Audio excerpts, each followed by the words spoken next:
আসসালামু আলাইকুম। সবাই কেমন আছেন? আশা করি সবাই ভালো আছেন। আমিও ভালো আছি ইনশাল্লাহ।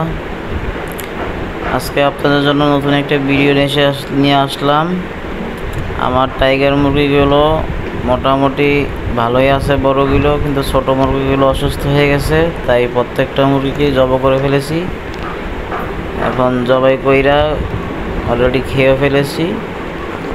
এখন যেই মুরগিগুলো ডিম দিচ্ছে বীজ ডিমগুলো খেয়ে ফেলতেছি, কারণ বাচ্চা কয়েকদিন ফুটাইলাম, 200-250 বাচ্চা ফুটাইছি, অধিকাংশ বাচ্চা মারা যায়।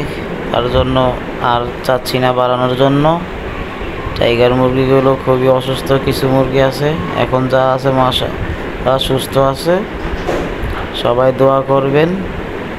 আর এই মুরগি প্রচুর খাবার খায়, বর্তমানে লসের সম্মুখীন অবস্থায় আছি। যেই কটা আছে ঘরের জন্য ডিম দিলে ডিম খাবো, ডিমের জন্য শুধু রাখবো, আর মুরগি বাড়াবো না।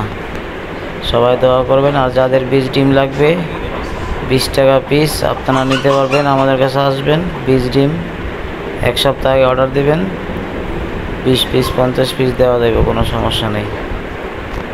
বীজ ডিম নেওয়ার জন্য আমাদের সাথে যোগাযোগ করুন। ধন্যবাদ সাথে থাকার জন্য। ভিডিওটি ভালো লাগলে লাইক, কমেন্ট, শেয়ার এবং সাবস্ক্রাইব করে দিবেন। আমাদের টাইগার মুরগিগুলো আপাতত ভালোই আছে। 2টা রাতা আছে, 7টা মুরগি আছে। প্রতিদিন 6টা-7টা ডিম পাই। ওই টাইগার মুরগিগুলো ডাকতেছে এখন অলরেডি। এই যে মুরগির বাচ্চা, ওই যে ছোট ছোট যেগুলো, ওইগুলো হচ্ছে মুরগির বাচ্চাগুলা। এইগুলো আমার নিজের এইগুলার সব এই যে খাবার দিছি, খাবারগুলা খাইয়ে নষ্ট করে হালাই থুয়ে দিছে। অতিরিক্ত খাবার নষ্ট করে ওই আইতেছে খাবার খাওয়ার লেগে, মনে করছে খাবার নিয়ে আইছি, এলে খাবার খাওয়ার লেগে আইতেছে দূরে। পানি খাইতেছে এই যে বাচ্চাগুলো।